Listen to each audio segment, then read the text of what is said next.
Hello and welcome to Popcorn Mumbles, where we dig into the back catalog to select a film or television show to rewatch. I'm your host, Cody Nestor. Alongside me is my co-host, Todd Heel. What's going on, guys? This week, we've chosen the 2013 film Prisoners. Keller Dover faces a parent's worst nightmare when his 6-year-old daughter, Anna, and her friend go missing. The only lead is an old motorhome that had been parked on their street. The head of the investigation, Detective Loki, arrests the driver, but a lack of evidence forces Loki to release his only suspect. Dover, knowing that his daughter's life is at stake, decides that he has no choice but to take matters into his own hands. Prisoners was released on September 20th, 2013. On a budget of $46 million, it made $113 million, has a Rotten Tomatoes score of 81% and an audience score of 87%. So, Todd, let's discuss Prisoners. Spoilers are ahead. Okay. So, Todd, before we begin here, so you'll notice that you have a buzzer in front of you. A big red button buzzer. Nice. Yes. So Prisoners, it kind of deals with some heavy subject matter. So what I want you to do is press that button anytime that you think that the folks watching this video might need to take a break from the bleak and kind of see something funny. Okay. Ladies and gentlemen, man the fuck up or you're not going to make it through the end of this show. Just man the fuck up. So, Todd, let's do full spoilers. You want to go ahead and start us off and take us through the story here? So we begin where kind of got a scene out in the woods. We hear Keller reciting the Lord's Prayer. He's out there hunting with his son. His son kills a deer. Yeah, so I don't know if this is like actually the kind of the symbolism that was going for here, but when we killed in the deer with the Lord's Prayer, I kind of thought of the kind of the tale of the killing of the sacred deer, Okay. which was like King Agamemnon, like he offends us all powerful goddess, and like by hunting and killing one of like the sacred and innocent stags. So like that kind of made me think of like that. I think there's a movie that with that kind of same title, but I kind of thought of that like old tale or fable or something like that. I don't know if that's what you're going for. Right. And we'll talk about the religious symbolism in this movie, but that just kind of made me think of that as that first opening scene. So they're kind of driving their way back to their house. They're in their truck. You kind of get the inference that Keller is kind of a, doomsday prepper. Prepare for the worst, be ready for anything, son. Yeah, exactly. He's definitely a expect the worst type of fellow, Mr. Keller Dover. So Keller Dover, he is played by Mr. Hugh Jackman here, Jacked Hugh Man, in this film. Great cast all along. We'll try to touch upon them as we kind of get here. They're driving in this truck, and it's Keller Dover and remodeling or something like that. He's kind of like, I guess remodels, does housework, The remodeling. name of his company or his business is on the door side of the truck, yeah. Yeah, exactly. They kind of get back home, and we see kind of a suspicious RV kind of roaming around the Keller's neighborhood, listening to Put Your Hand in the Hand by Ocean. Kind of looked that up to see who was singing. Yeah. So again, another kind of religious kind of inference there. Obviously see a gospel song. We'll kind of hear that playing. We see Keller and his wife Grace Dover. We got their son Ralph, their daughter Anna, and they're going to attend Thanksgiving at the home of Franklin and Nancy Birch. Yes. And their daughters Eliza and Joy. So Eliza's kind of their older daughter. Joy's their younger daughter, Anna's age. Their son Ralph, he's kind of like a teenager kind of at this point. See, I think Maria Bello plays Grace. Mr. Terrence Howard is in as Franklin Birch, and what is the lady's name that plays his wife Nancy? Come on. Amanda Waller. Amanda Waller. She's played by Viola Davis. Viola Davis, yes. You got Viola Davis. So what happens at Thanksgiving at the Birches, Todd? So in one instance, I think the kids wanted to just go outside and play, and the father says, well, as long as your older brother goes with you, they kind of go out there. Look like they're messing with a little block of ice because it's kind of winter weather. Yeah. And they come up on that RV, and the little girl's kind of beating it on the back of the bumper. And their brother's like, no. I think one of them starts to climb up the ladder of the RV and like, no, get away from that. Yes. Get away from that. Yeah. And the first time I see that RV, I'm like, okay, is this just one of those totally obvious ones? And I'm like, oh, well, naturally, this is it that they're kind of fooling me with, because you see that dilapidated thing rolling down the street. You're like, well, fuck, of course, this is it. Of course, someone's going to get molested in that thing, right? I mean, look at it, right? Exactly. So they kind of go back inside, and at one point, Anna wants to take Joy back over to her house to find like a red emergency whistle. Yeah, so again, Keller, Hugh Jackman, he's a prepper, he's a doomsday prepper. We see his basement later. He's got all the stuff. He's got food and water and lye that we'll see around. But yeah, he apparently believes in being prepared, being secure, protecting yourself. He has apparently at some point given Anna a little red whistle of some emergency whistle that she carries with her. Yeah, so we kind of cut back to, the Thanksgiving dinner. I think Terrence Howard's character is getting ready to play him a little bit on the trumpet. Poorly. Pretty poorly. Apparently he's just now learning how to do the trumpet. And, everybody's kind of like, well, where are the girls? Anybody seen the girls lately? And because they specifically tell them if they're going back to their house, they have to take...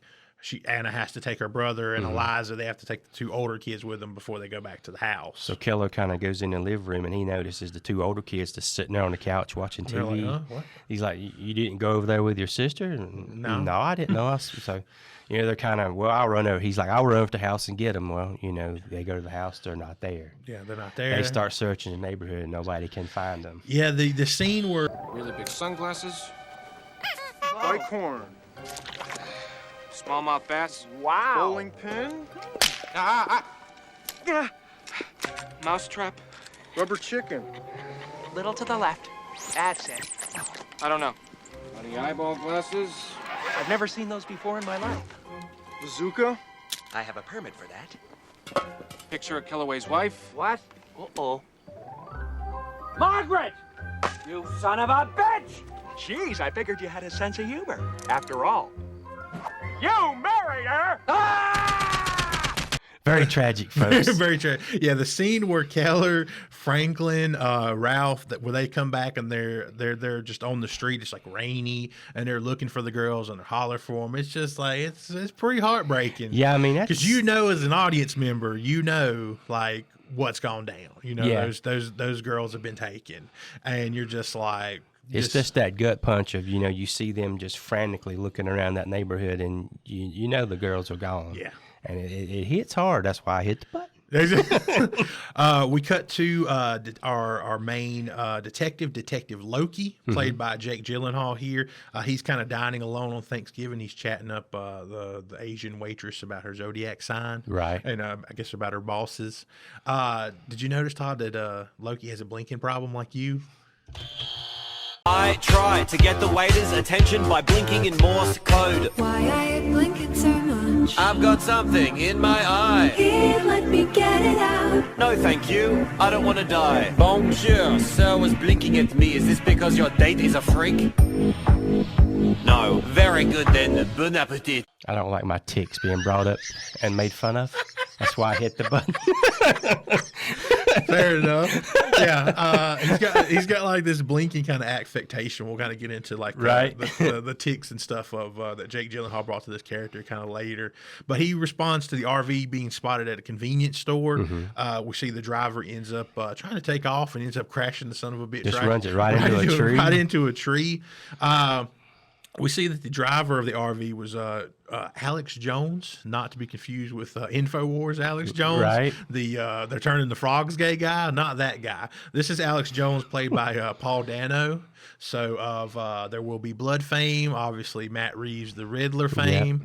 Yep. He's kind of taken into custody. He tells them that he usually parks that RV in his Aunt Holly's backyard. He specifically says grass doesn't grow there. And that's the grass doesn't grow there anyways, and that's something to kind of just keep that tucked. Keep that in your mind. Just keep that tucked in the back of your mind there, Todd.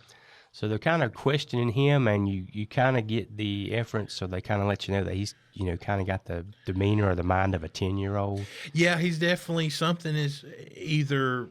He has either a developmental kind of disorder, disability, or maybe something traumatic has happened to him to make him this way. We don't really know. Some of the backstory we get later might kind of infer that this was more of a event that happened to him that kind of led him to kind of be this way, I would say.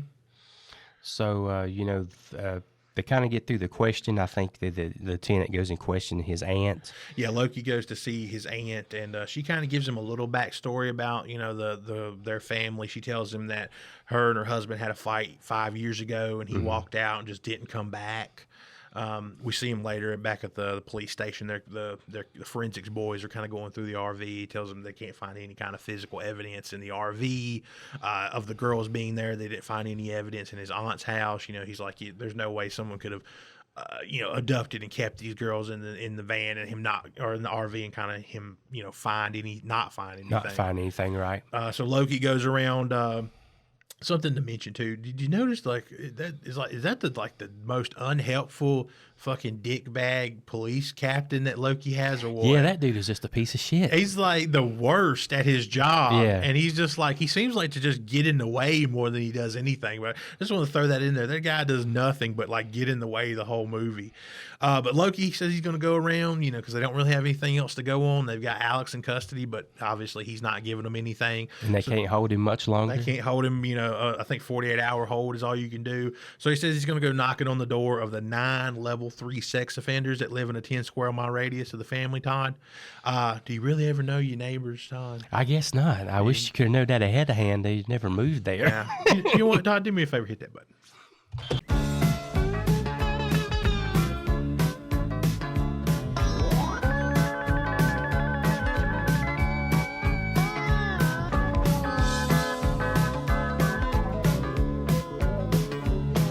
But Weiser, you created a monster, and they call him Frankenstein.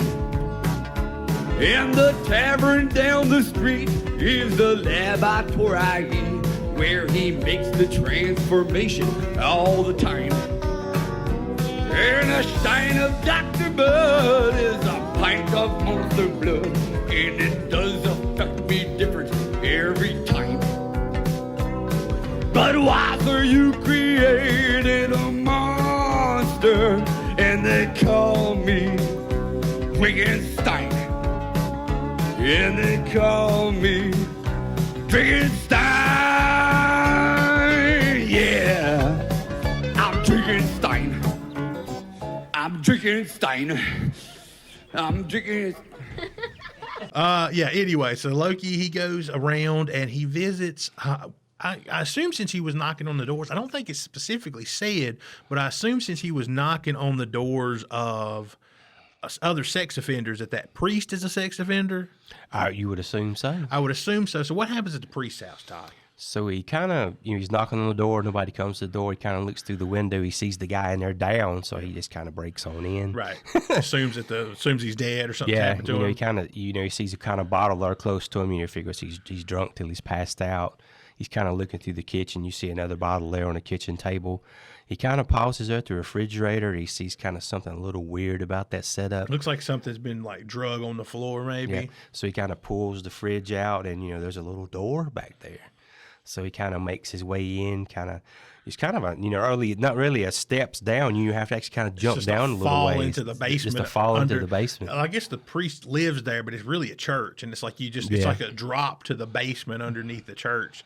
So Loki drops down there, and I'm like, I wouldn't have dropped down there without a good way back. Right. Anyway, but he drops down there and he finds a body of a dead man. A dead man. Kind of duct taped to an office chair. And the remarkable thing about the dead man is if you take note of the necklace and the pendant that this old man is wearing. He's wearing a weird kind of necklace. Very weird kind of necklace. So he discovers that body of that old man, of the dead, well, not old man, but the dead man in the bottom of the basement.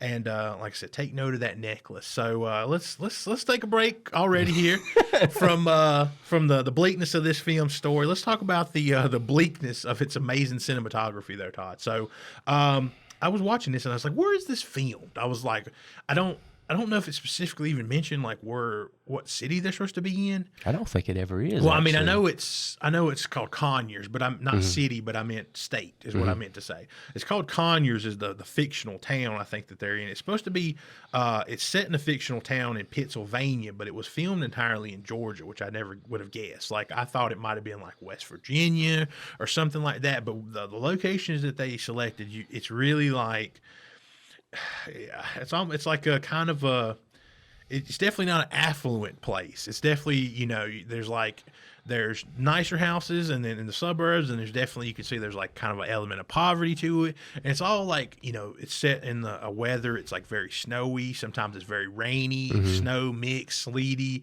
Like, it's just like, it adds to the bleakness overall of like what's going on. There's not a lot, there's no sunny days. It's very dreary. Very dreary, very mundane. I want to mention too, Roger Deakins. He was the cinematographer for this film, and you can really see that he's kind of known through the industry as one of the best as far as cinematographers go. I think he won an Oscar for his work with Denis on Blade Runner 2049, which also kind of looks amazing. And like, they choose all these mundane and ordinary locations, but every shot kind of has its own kind of style and kind of a mood to it. And like, I just really want to kind of point out the cinematography here, because like, this is not a big action blockbuster. It's not a big Denis sci-fi, but it also still has a style and a look to it that kind of serves the mood of the film, I would say.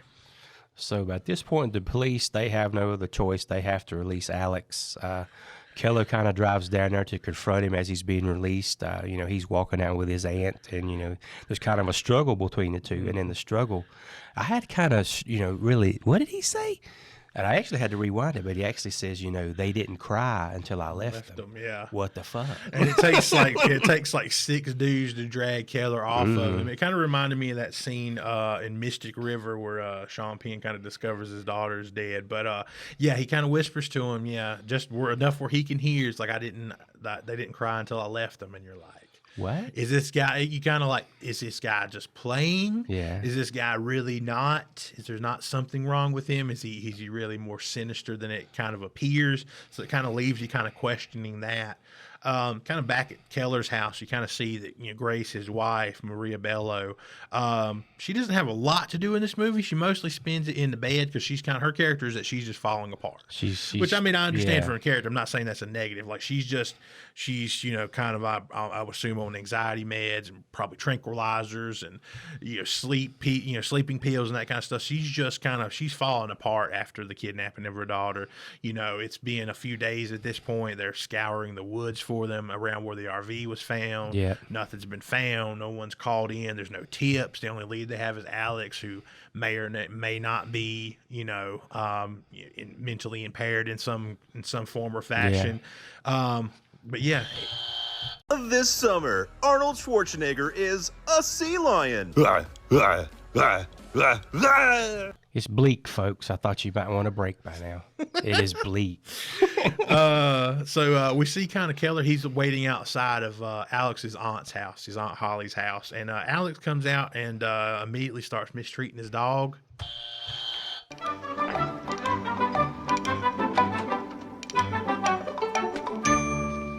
Sorry, folks, park's closed.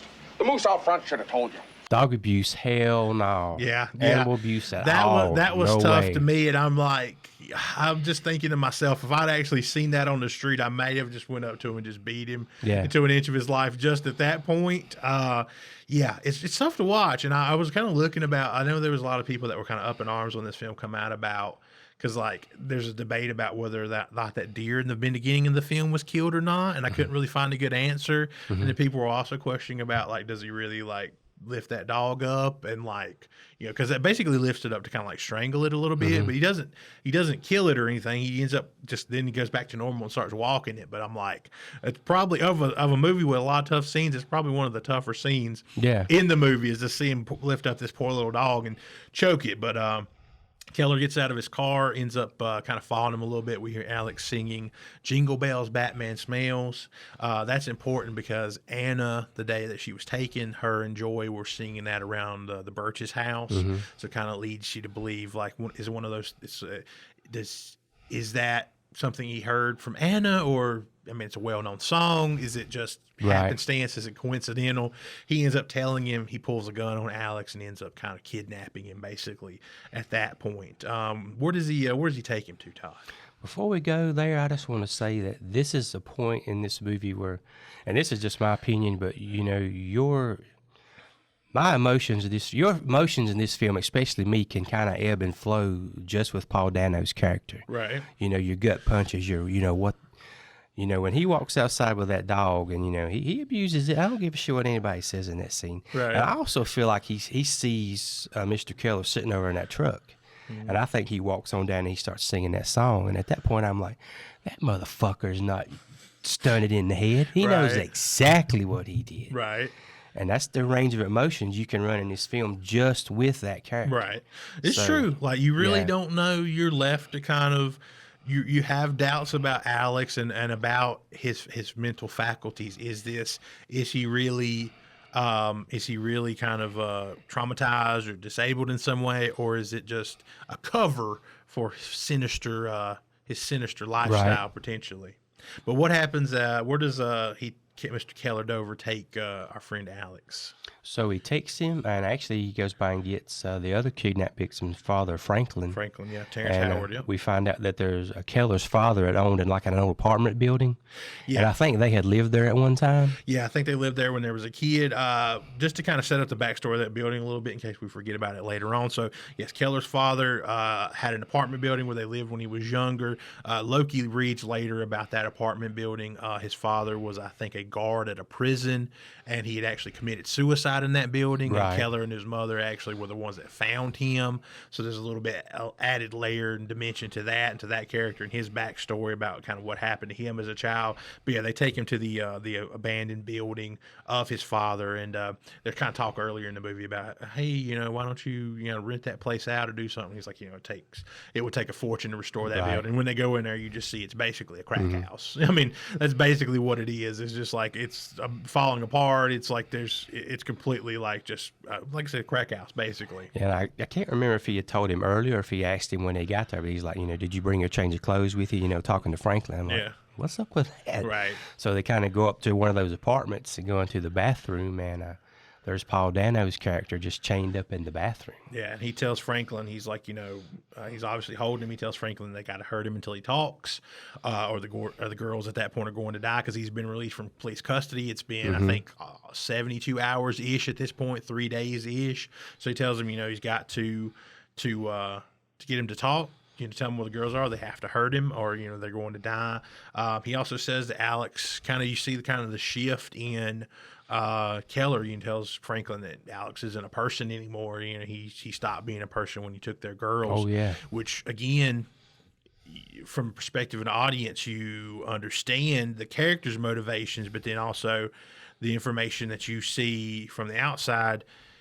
There's no concrete evidence that Alex had anything to do yet with those girls. Right. So other than, but then again, then to push back on that point, you heard what he said as an audience. You heard what he said to Keller. Mm-hmm. So something. He's not on the up and up. Yeah. So at the beginning, you don't feel bad for him. What's happening to him? No, I don't personally. I don't either. Right or wrong, I don't feel bad for what's happening.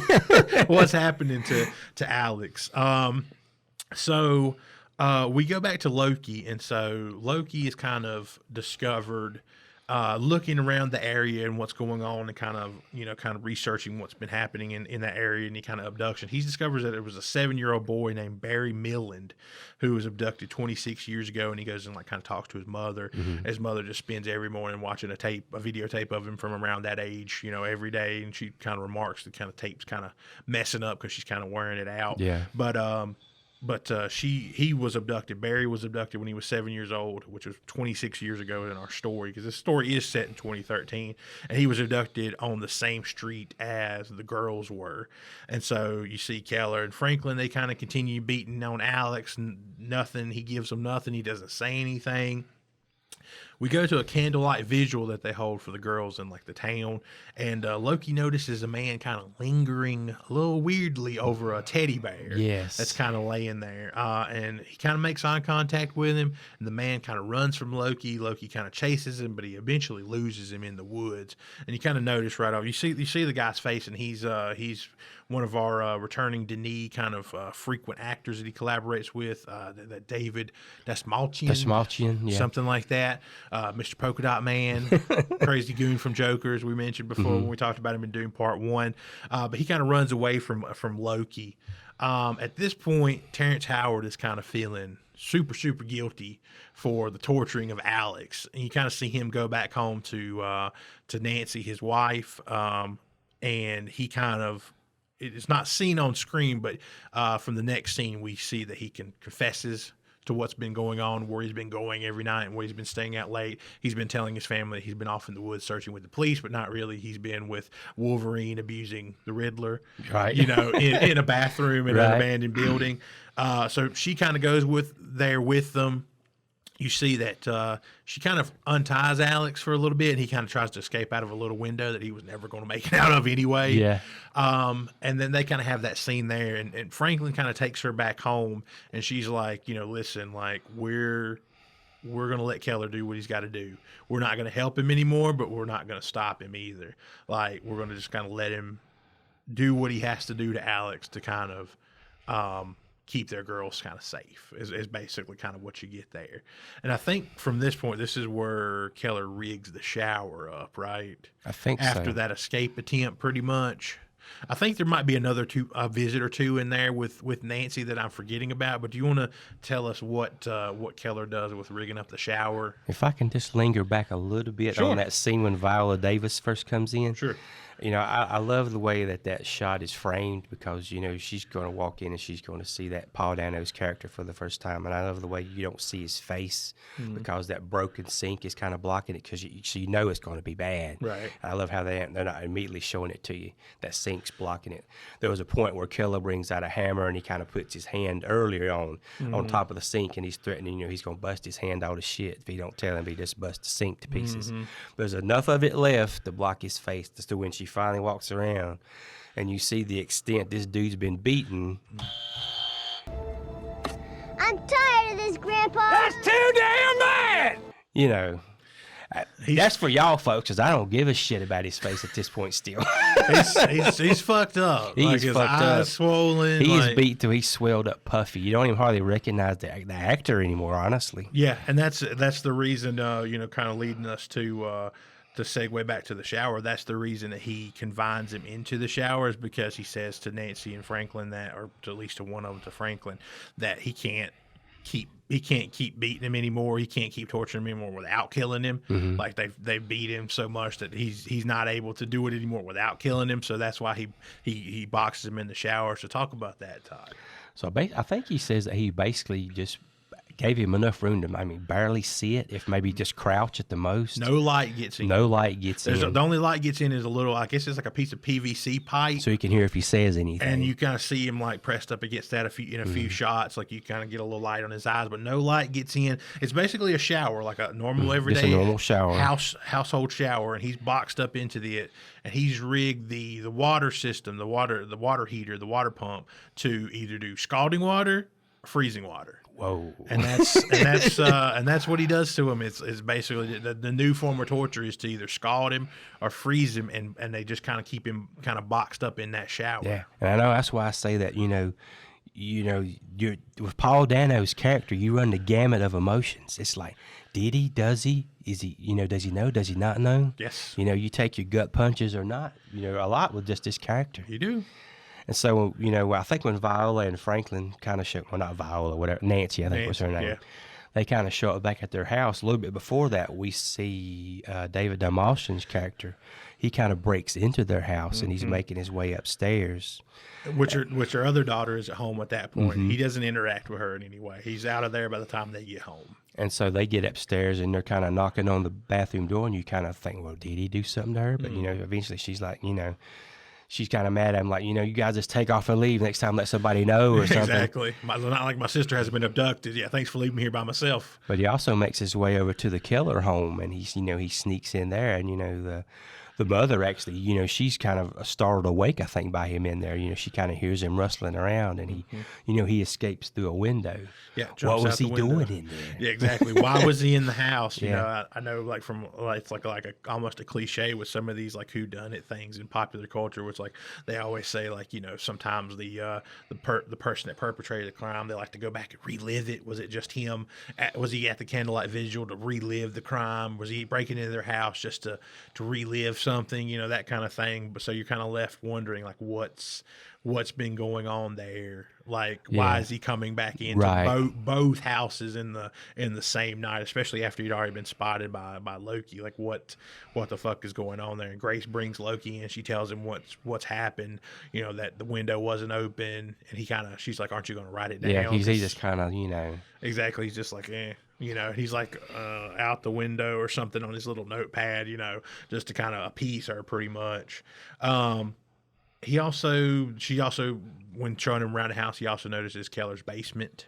Kind of his doomsday prep basement. Yeah, exactly. He notices 2 bags of lye, one full unopened bag and one opened bag of lye that he kind of sees as a little bit kind of suspicious. That's a little sus. Yeah, as a little bit suspicious. He also starts asking Grace about, does Keller, because it's like late at that point, does he stay out late every night kind of thing? And she's like, yeah, he's out in the woods looking for our daughter. And then I think Loki kind of, not on screen kind of looks into that Keller's not really going out every night into the woods looking for their daughter. So we kind of get to a scene where Loki starts to trail Keller.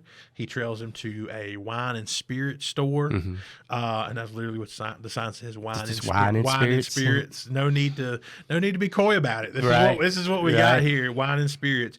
And he parks, and Keller begins to kind of walk over, because I think that wine and spirit store is just a fence hop away from the apartment building. The apartment building is basically, right across. But a truck pulls behind Loki because he's kind of stopped at the light and starts honking his horn. And so it kind of gives Loki away, and Keller's like, this motherfucker's following me. So he turns back away from going to the building. He goes in the wine and spirit store, buys a bottle of liquor, comes over to Loki's car, and he's like, tells him to get in. He's like, basically, why the fuck you following me? Yeah. You're supposed to be looking for my daughter. Why the fuck you following me? Obviously, Loki's now suspicious that Hugh Jackman may have had something to do with the disappearance of Alex Jones. Yes. Which we know as the audience that he absolutely does. Oh, yeah. But, Keller's smart. He kind of throws him off every time he kind of asks him stuff like, where were you going? Why were you walking the other direction? He was like, I haven't had a drink in 9 years. I thought if I walked around a little bit, I'd convince myself otherwise. And I saw you sitting here, and I said, basically, fuck it. I'm gonna go get something to drink. I'm gonna go get something to drink. And that scene in the car between them is like a great scene. It's again fantastic acting. Like the cast in this film is perfect. It's amazing. There's no miscast here. There's no wasted scene here, and it just kind of furthers that scene between that relationship and the dynamic between Loki and Keller, and also we get kind of more insight to Keller, and that he is very smart. He is very intelligent. He knows how to kind of cover his tracks pretty well. He knows he is kind of prepared. He is kind of methodical in a way, even though he's kind of stringing this stuff together. There's kind of a prepared madness to it, I guess you would say. So let's talk about Loki for a second, Todd. Okay. I don't know, it's not said, but there's something in the film I got it off of. His full name is David Wayne Loki, DWL. He's not afraid to break the rules. I would say he's not a by the book detective. That many times he goes into someone's house without cause, without a warrant. He breaks rules. He roughs up suspects a little bit, as we'll kind of talk about. I think the way his character is portrayed, I feel like he's definitely like really an angry character under the surface. Like you feel like his anger is just kind of always bubbling right below the surface. And I think based on, there's a part where he's like taking that priest and be like, who the fuck is this man in your basement? And he mentions to him that he was in the he spent 6 years in the Huntington Boys Home. I feel like from those lines and some of the stuff you learned about him, that he has a particular anger and takes a particular interest in crimes against children, because maybe he was mistreated or abused in that boys' home potentially. So you kind of get the idea that he takes those kind of this crime, especially in crimes against kids, way more seriously. And just basically, we'll talk about the ticks and stuff here. Like, I feel like that Loki himself, because again, we deal with Alex and we deal with our character Bob Taylor, who we'll talk about in just a second, kind of both maybe being on the spectrum, maybe, having developmental disabilities. I feel like Loki might also be on the spectrum a little bit. Just because of how kind of, he's also meticulous. He kind of has anger. He doesn't have, he provides empathetic statements to people, but I don't think he feels empathy like maybe you or I feel. You know, does that make sense? Right. Like, he right. doesn't have a good bedside manner. You know what I mean? He's Yeah. not very reassuring to anyone. Yes. You know what I'm saying? He's not like, he's not very empathetic. And I don't think maybe that character is not meant to feel empathetic, or maybe doesn't feel empathy like a normal person does. Maybe he is on the spectrum a little bit, so to speak. Yeah. What do you think? Am I wrong there? I kind of see where you're going there. Yeah. Because he I really can see doesn't. He doesn't have a good bedside manner. He's not very. He doesn't, like I say, he's not very reassuring. He's not outwardly caring. Like he's focused on the job, and he definitely wants to find these girls, but he doesn't express that to the parents very well. Yeah, he's not going out of the way to comfort any of these parents, yeah. Exactly. And that kind of maybe makes me believe that. And like, you know, some of the stuff, you know, that Jake Gyllenhaal wanted to bring to this, like he's got tattoos on his hands. Mm-hmm. They're all zodiac symbols, which goes back to that scene before where he was chatting up the waitress about her zodiac symbols. He's wearing a Freemason's ring. Yeah. He's got the facial tics we talked about, the blinking. That's something Jake Gyllenhaal wanted, an idea that he wanted to bring. So it's just like a good actor kind of bringing more depth to this. It could have just been your run-of-the-mill Just regular detective. yeah. Like, I have 2 days for retirement. Yeah. I ain't got time for this shit. It could have been a very cliched performance, but he took it somewhere very good. Yeah, he adds another kind of depth to it. So I think it's a great character overall. I think he does a good job. So as we had learned, Loki discovers that Keller's dad had committed suicide in that building. So Loki kind of heads down there to kind of check it out. But Keller happens to be there, you know, doing one of his interrogations on Alex. Mm-hmm. So he has to think up some kind of cover. So he just kind of goes back downstairs, acts like he's been just passing out on the floor. He's been staying there drinking all night, right? Exactly. Sleeping there, passing out there. Yeah, which is a clever little like. It's been a while since I watched this film, and I was like, how does he get out of this one? Does he just not come in the building? Because like we said, Loki doesn't care about personal property. He just rips open comes on in the boarded up window and just comes on in, you know, with no calls and no search warrant or anything. And Keller's just on the floor pretending that he's just been there drinking all night and asleep on the floor. So while Keller and Loki's kind of there, you know, Loki wants him to walk him through the place, and so you're like, oh shit, is he going to go in that bathroom? But just before he gets to that room, and I don't think we mentioned it earlier, but they kind of sent out an artist sketch of David Dalmatian's character, you know, and some lady that worked in like a kid's clothing shop recognized him, like, hey, this dude comes here and buys kids' clothes quite frequently. Yes. And so he gets a call from that girl, like, hey, that dude was just here, he just has left, and he's like, can you get me a plate? And she's already outside, so she gets him a plate. So he's like, he just barely glances in that bathroom, and then he leaves. Yes. And they go, they take the license plate. The next thing we see is Loki is at the guy's house. Mm-hmm. He opens up the door. He kind of, I guess at one point, it's very awkward dialogue between them, obviously, like, he's like, why did you run for me the other night? He's like, I've never met you before. I never met you. And he tries to like kind of close the door on him, and then like, he just like busts in on him. He takes him, you know, basically takes him down when he tries to slam the door on him. And you see in his house, his walls are covered in like drawings of mazes. Yeah.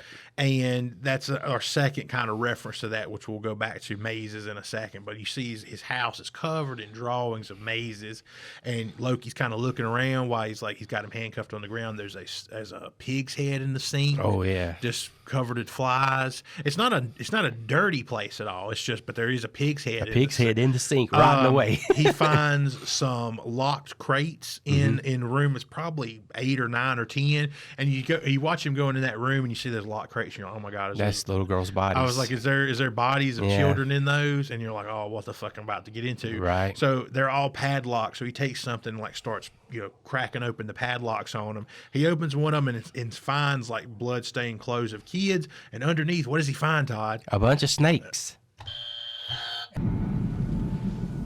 Snakes. Why did it have to be snakes?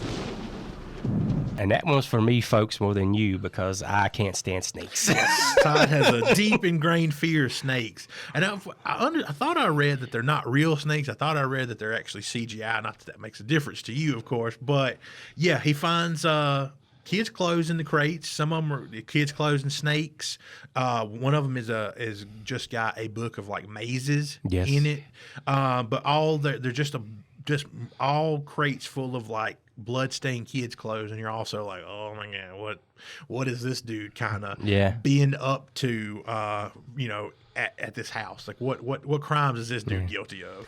And for me, at this point, going back to that gambit emotions with Paul Dano's character, you're like, holy shit, this was the guy. Right. That poor innocent kid's been locked up in that, you know what I mean? Now I mean, you start honestly, to have empathy for it, right? You're like, holy fuck, Hugh Jackman's been scalding this little kid, not little kid, right? This young man in that shower. Right, exactly. So from there, I think Keller goes to visit Aunt Holly. He's kind of gets some more insight into Alex. He kind of goes by and he's like, he kind of feels bad that Alex has gone missing. He kind of feels like maybe that little altercation that they had at the police station that day might have had something to do with it. Trying to find out more. Yeah, she's kind of giving him backstory. Alex, she tells him that her and her husband had a child and they lost that child to cancer, and they kind of adopted Alex after that at that point, and that he had some type of, she kind of says that he had some kind of incident with a snake and her husband, like her husband kept snakes or something like that. I think she said her husband kept them, I think. Yeah, and that maybe that's what leads you to believe that maybe that's kind of her reasoning for why Alex may be the way he is a little bit. Maybe he was like traumatized by something that happened and it kind of stunted his development as a child, is the kind of what she's kind of leading us to believe there, just with the conversation from Hugh. Which to Keller, the snake thing wouldn't have meant shit, but to us, right? To us, when she mentioned snakes, we're like, "Holy fuck!" Right? Trunks full of snakes. Is there something? Is there something more kind of at work here? We see that the Loki brings in the Birches and the Kellers. Well, Keller, not Grace. She's still kind of at home. The Birches come in. They positively ID some clothing with blood all over it from their daughter Joy. Keller comes in and identifies one of Anna's bloody bunny socks. And he broke out my window. Which one?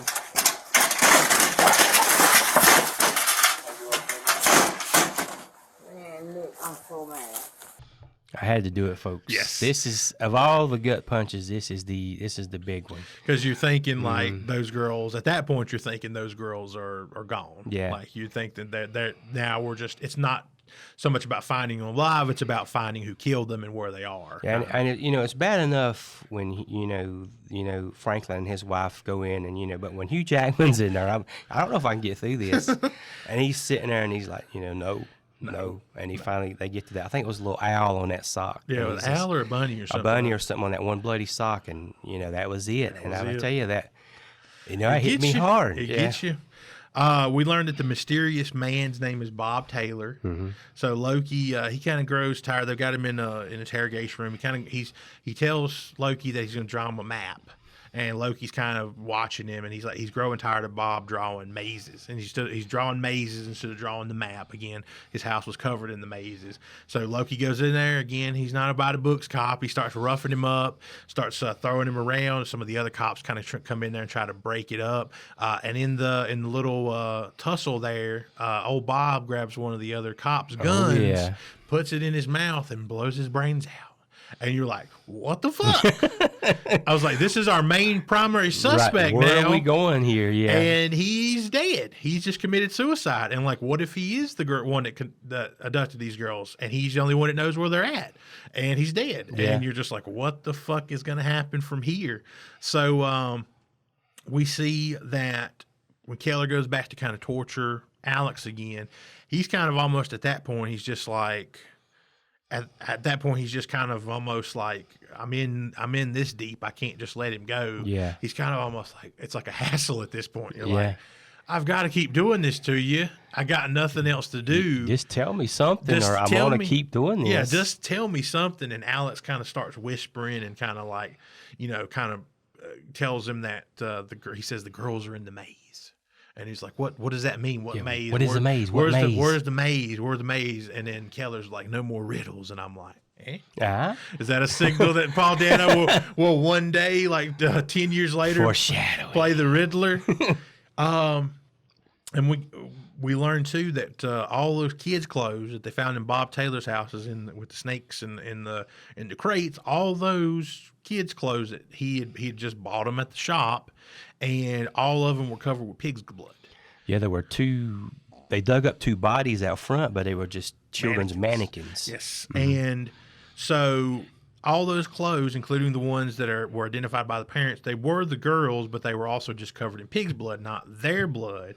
And Loki kind of starts piecing some of this together. He's like, well, how did he get the clothing? How would Anna Sock and Joy's whatever be here? And he's like, wait a minute, like he goes back to that little notepad. He's like the open window. So he goes back to the Keller's house. He goes kind of where that window was, and he kind of notices some footprints there in the mud because it's been raining and snowing this whole movie. And he notices, I think, either the little other bunny or owl sock, whichever it was. He finds a match to that sock. So Bob Taylor, he broke back into the house to get pieces of their clothing, and you're still like, well, why? Why is he doing this? Why would he need pieces of the kids' clothing? And then you're back to like, well, if he ain't the killer, hey, Paul Dano, you son of a bitch. Todd's swinging wildly. I'm like a pendulum with that character. I tell you what. Yes, Keller, like I said, he visits with Aunt Holly there and learns more about Alex and about her losing her son. I know I read something about Holly Jones. Melissa Leo is the woman that plays her. So she wore like a gray wig. She had a foam rubber ass that they constructed for her to kind of make her. She said it more grounded her character. I guess she's meant to be kind of a hunched over, middle-aged, kind of older lady with a big ass apparently. So they gave her a big foam rubber ass. Okay, just kind of to kind of ground her character. And apparently she told the props assistant to avoid cleaning her glasses after each day's shooting to kind of make them look kind of used and lived in, kind of not like shiny movie glasses, I guess. So where do we go from there, Todd? So at this point, we get like a big ass ray of sunshine. Grace receives a call that Joy has been found alive. Yes. So they're all racing to the hospital. I think the Kellers actually show up at the hospital. Yeah. And, they kind of make their way in there. And, Joy's, she's kind of it looks like she's kind of in and out of consciousness. But, He said she was drugged. Yeah. But Mr. Keller, of course, being Mr. Keller, he's like, Anna, where's Anna? Is Anna still alive? Where's Anna? And she kind of comes to just enough to kind of say, looks right at Mr. Keller. I was like, you were there. You were there. And you're like, holy fuck. It's like, is he actually involved? Yeah. What's going on? And you see this look on Hugh Jackman's face of like, oh shit. Yeah, it's like a lack of understanding and then like an understanding. It's just like, and then, oh hell! And I know exactly where she's at. He bolts out of there. Loki tries to stop him. He takes off in his truck, jumps like a curb, takes off. We see too in Joy, we get kind of little glimpses of like her journey from being captured to like how she got to the hospital, and you see, she was like kind of tied up. She was given a book of mazes. You see on that book of mazes, there's like a sticky note. It says, "Finish all the mazes, and you can go home." Yeah, you see her kind of bolting and free, but then you see Anna kind of get grabbed from behind by a person wearing like a big jacket with a hood over it. So you can't really tell kind of who it is. In Bob Taylor's house, they found a book called The Invisible Man, which was apparently written by an FBI agent, and it's kind of about, I guess, trying to solve like an impossible crime or something like that. But the big takeaway from that book is like one of the crime lab guys remarks that at the end of that book, there's an unsolvable maze at the end of it, and that Bob's book of mazes was actually photocopied from other books of mazes, and his little book that he made contained that particular maze in it, the unsolvable maze, so to speak. So you kind of put that with what the book that the girls were having, like finish all the mazes, you can go home. Somewhere in that book contains that unsolvable maze that can never be solved, so you can never go home. It's just like, I guess, a kind of a, when you think about it, I guess kind of a symbolic kind of thing. Yeah. It's just like kind of fucked up to kind of think about, pretty much, that you're never going to be able to solve those mazes. So Loki is convinced that he knows exactly where Keller is going, and he's headed straight to the old apartment complex. Yeah. And we don't actually see it, but we know he's going to discover Alex Jones there. Yes.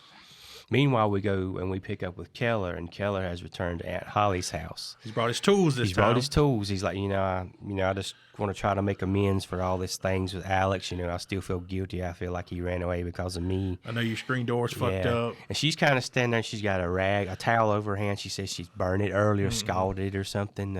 Well, no, she had a gun. She was probably expecting him to show up just any time. Yeah, Keller goes over to the counter, sets his tools down, and he's kind of like, he feels like he's the one in control, and he's like, I don't want to hurt you. I don't want to have to hurt you. Yeah. And meanwhile, he turns around and she's got a little revolver at his back, and then it's then that you piece kind of most everything together. Aunt Holly at least is involved in this in some way, and she starts to kind of explain what's going on. But first, she gets to drop on him with a gun. She makes him handcuff himself. She brings out some of this grape Fanta.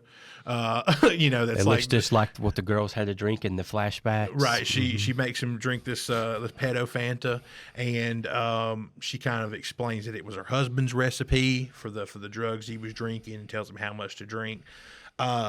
She kind of makes him go outside. And again, we kind of mentioned to remember about Alex that he parked the RV in the back because the grass doesn't grow there. Every time we go to Aunt Holly's house, did you notice that we were always seeing that old fucking Trans Am in the back, Todd? Yeah, I think the first time Inspector Loki goes there, he's like looking at it. And she's like, you can buy it if you want it. It don't run. It don't run, yeah. And we see that, and she takes him over to the old Trans Am. She tells him to get into it, but she also gives some backstory. She tells him that her and her husband were making children disappear with them waging their war on God, and that it makes people lose their faith, and it turns them into demons like Keller, through his actions, because she knows, obviously, she suspects that he's the one who kidnapped Alex, of course, right at that point. Holly says she has to slow down the kidnapping since her husband disappeared. And she makes him get in the piece of shit Trans Am, parks outside and backs it up, and it reveals like a covered hole in the ground where the girls, she tells him the girls were kept there at one point. There's also a really fucked up line I wanted to mention about where he tells her he's not going to drink the drugs, and she's like, I'll blow your brains out and make your daughter come in here and mop up your brains or something like that. And I'm like, I was like, damn. But she reveals, she has him back up the car. She reveals the hole in the ground. And she shoots him in the leg to get him in the hole. I was going to save this for later, but I'm not getting in that hole. I don't give a fuck.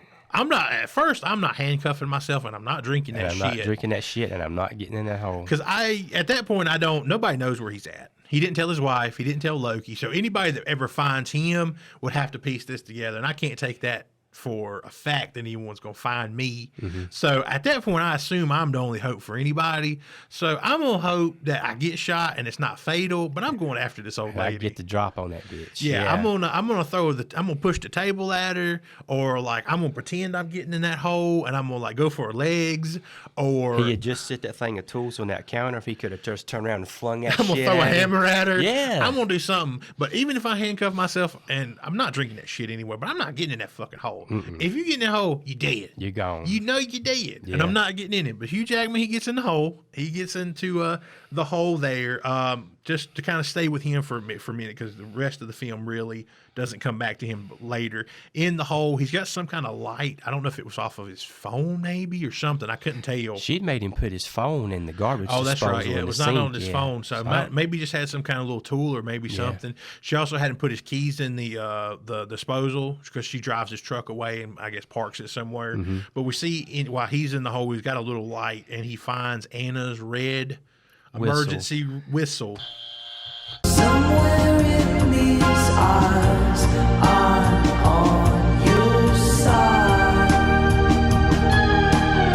Hugh Jackman in the hole his little girl was in, finding her little red whistle. So, you needed it, folks. I needed it, so I know you needed it. And she tells him too that he might, if he makes a tourniquet on his leg, he might make it 24 hours, just long enough for her to throw his daughter's body down there with him. That she hopes he's alive when she throws his daughter's body down there. And you're like, damn. It's how much is left of this thing. I know it's at this point I'm looking at the time, not because I'm bored or I want it to be over. I'm like, how are we going to get this wrapped up like I want it to be wrapped up? Right. So Loki, he kind of comes back. His inept police captain tells him to inform Aunt Holly of Alex that Alex has been found. So he goes back to notify her that Alex was found, and she doesn't answer the door, and he kind of hears some kind of suspicious noise, and Loki being Loki, Keep balls on up in fuck there. the warrant, fuck all that stuff. So he decides to just once again enter somebody's home without cause. Thankfully he does, and inside he finds a picture of Holly's husband, Todd. And what's that picture all about? What's around that guy in that picture's neck? Why, that maze necklace. Who had a maze necklace earlier in this movie? Maybe the body of the old priest tortured? Yep, the corpse in his basement. And the old priest tortured that guy because that guy come to him and said that he had confessed to him that he had killed like 16 children, and he was trying to repent, and he was going to kill more, and that's why the priest killed him and tied him up down there, is I guess to kind of keep him from doing it. But yes, her and her husband, that whole thing was that they were driving around in their RV, abducting kids as a way to wage war on God. Why are they waging war on God? For the God taking away their son with cancer is their, I guess, their thinking about it. But she kind of mentions it a couple of times, I think, when talking to Hugh, and then it's mentioned with the priest talking about he's kind of wanting to repent. That her husband, she's the mastermind. She's the one that pushed all this. Her husband just went along with her because she remarks to Hugh Jackman about like when he has a look on his face, she's like, that's the same look my husband had the first time or something we did this or something like that. So she was definitely the one pulling the strings, and she was definitely kind of the mastermind here. But once you see that picture, it all kind of starts to make sense, and where that body comes into it, and that necklace again was that maze pendant around him. So Loki kind of comes in. He sees Holly injecting some kind of liquid into Anna's arm to presumably kill her. She turns, and Holly tells her to make sure that they cremate her. She doesn't want to be buried in some box. She turns around. She opens fire at Loki. Loki opens fire at her. He ends up killing her. Good riddance. Oh, yeah. But Loki takes a grazed bullet shot to the side of his head, and he gets Anna, and he starts to put her in the car and tries to rush her to the hospital. You want to take us kind of through that, Todd? Before we get to that, I just want to mention, Sure. I got to go back to when Loki first shows up at the house, the aunt's house, you know, and, you know, he's trying to make his way inside. You know, we see... Right before that, we see Anna, and we see that she's still alive, but we know she ain't got long. And this is where I will have what I will call a visceral reaction to a movie. Okay. If a movie can get me or anybody like this, you've done your job, because I'm sitting there like, he's at the door. I'm like, get in there. Get in there. I'm sitting there saying that. Not out loud. I'm not hollering, but I'm like, get in there. Get in there. And, you know, he's doing his, you know, police thing with the gun. I'm like, get on in there. Get on in there. Right. You know, it got me. It is. I wanted that girl to be found alive and safe so bad. Yeah, there's a lot of tension in it. There's a lot of tension in that scene. There's a lot of tension in her. It's also a tense scene of her driving her back to the hospital. You know? That's amazing because, you know, he took that shot to the head so that he's got blood in his eyes. It's blowing snow. Yes. I got to imagine, I don't know how slick the roads may have been, but he's stomped it. Yeah, he's hauling ass. Like I said, he's bleeding. He can barely see. The window's covered in snow. And there's one point where, you know, you kind of get a glimpse of what might have been his perspective, where everything is just blurry as fuck and you just see lights. It's like people with astigmatism. Yeah, I'm like, holy shit, how? Yeah, exactly. And you talk about maybe religious symbolism in this movie. You know, it's at that point where you're like, holy fuck. And then he just happens to look over. You know, say Emergency. what you will. There's the emergency room. And I love the little. I don't know if it was intentional, if it just happened, like the part where he said in such a rush to get out of the car, he like slips on the ground on the ice, and I'm like, I don't know if that was just something that happened and they just kept rolling, or if that was intentional, but like just adds a great little moment, and just great little like kind of tension. And the music, it's not like this big like thudding, like we got to get her back to the hospital. It's just this like almost ethereal type music, and it's like. It's just again perfectly executed by a master filmmaker at this point. I think we can safely say is Denis. He does get her to the hospital. She does recover. It is a happy ending for Anna's story. Anna and Joy are found alive.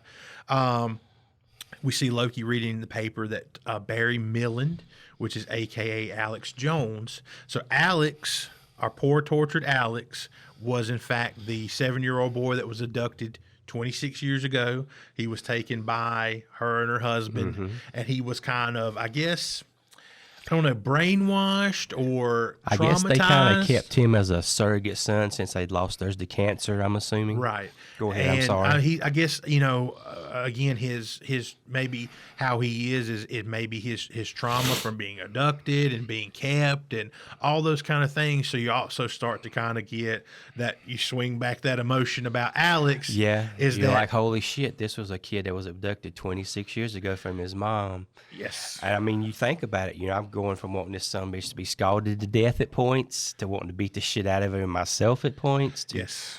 My heart goes out to him. He hadn't been home in 26 years. And we should kind of mention Bob Taylor too, because Bob Taylor, our snakes and crates guy. So his thing was that he was also abducted at some point, but he was able to escape kind of like Joy.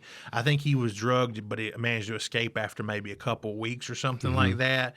And the reason he was doing the kids' clothes and all that is kind of like, I guess in a way, I guess it's kind of open for interpretation, but I guess it's in a way of his way of kind of like either dealing with his trauma or also like reliving it, or maybe, I don't know, maybe even like becoming it in some way, like without actually perpetrating the crime. Maybe his way of like kind of doing it without doing it in a way. I don't know. It's kind of nebulous in a way. It's kind of left up to you a little bit, but that he was never, it's not stated that he was ever involved in any of this. He was just another unfortunate, traumatized victim of these people that I guess dealt with his trauma in a very fucked up way. Right. You know what I mean? So nothing necessarily nefarious happened with Bob, and he just seemingly, like Alex, was just another traumatized victim of all the stuff that was happening here.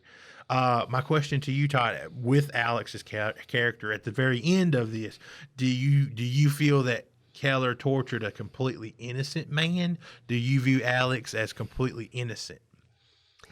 I don't know if I would call him completely innocent, because he did take those two girls into his RV. Which she says that he didn't do it to hurt them or touch them or anything. He did it because he wanted to play. To play with them. Is what she says. Because he had that childlike mind. Right. So, by that standard, maybe he is completely innocent. He did know where they were. And he didn't say anything, but he's also traumatized. I'm still running the gambit with this motherfucker. He's also Stockholm syndrome, probably kind of thing. So, like, again, that's why another another great part of this film is it's not black and white. Keller's actions are not black and white. Right. You may agree or disagree with the way he handled things. Alex Jones as a character is not black or white, because yes, he is troubled and everything, but he also did take the girls. Yes. He also did get them in the RV. He also did not tell where they were. Those kind of things for whatever reason. So it's like there's a lot of moral ambiguity here, and it's like it's one of those movies that just kind of leaves you thinking at it. Another movie, like if you want a movie that will simultaneously make you think and really piss you off, and we need to cover it one day since we're firmly in the child murder category now, Todd, in our podcasting. Oh man, we it's not as, I don't know if it does, it's not the kind of the same thing, but there's a movie called The Hunt with Mads Mikkelsen that will make you far more angry than this movie makes you, more angry than like sad. That movie will make you very, very angry. And maybe we should cover that one day. So if you're looking for like a recommendation for a movie that makes you kind of feel some of the things and the ambiguity to things that Prisoners does, I would recommend you guys look at the movie called The Hunt. I think it's a Danish film. It's fantastic as well. But like, I just wanted to kind of throw that out there. Did you think Alec was kind of completely innocent? And I don't think there's a real answer to that question. I agree with you. It's one of those where I don't think there really is a right answer. Yes. Grace brings Anna to visit Loki. She's got a nice new red whistle around her neck. Grace tells Loki though that Anna kept insisting that she and Joy had found her original whistle at the house on Thanksgiving. He's just kind of like, but doesn't think too much of it at first. We see that he goes to Holly's house when some of his colleagues from the crime lab, they're kind of excavating Holly's property. After they all kind of pack it in for the night, he's kind of like, kind of shuffling around a little bit, and he kind of hears a faint noise, Todd. It might sound like kind of like a whistle blowing. Like a little red whistle being blown. Nah, I didn't hear that. He kind of see him listening intently, and he's like, nah, I'm crazy. Kind of look on his face.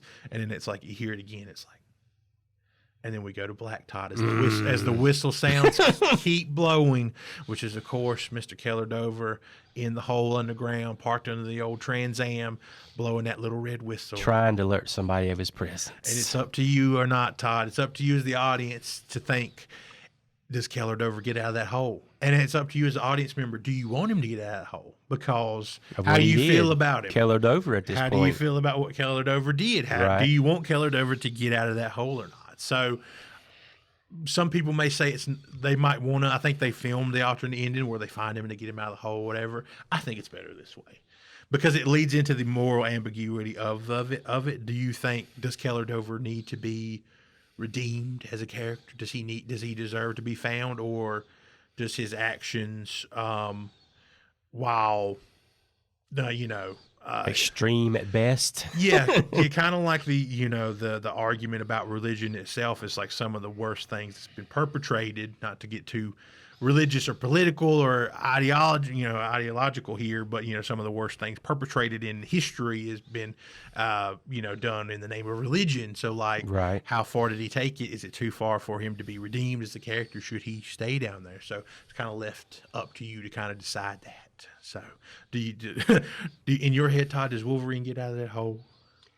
Ooh, I'd like to think so. Fair. I'd like to think he gets to see his daughter. Fair. I know he's going to have to pull some time because, he did wall up a guy in the shower and scald him.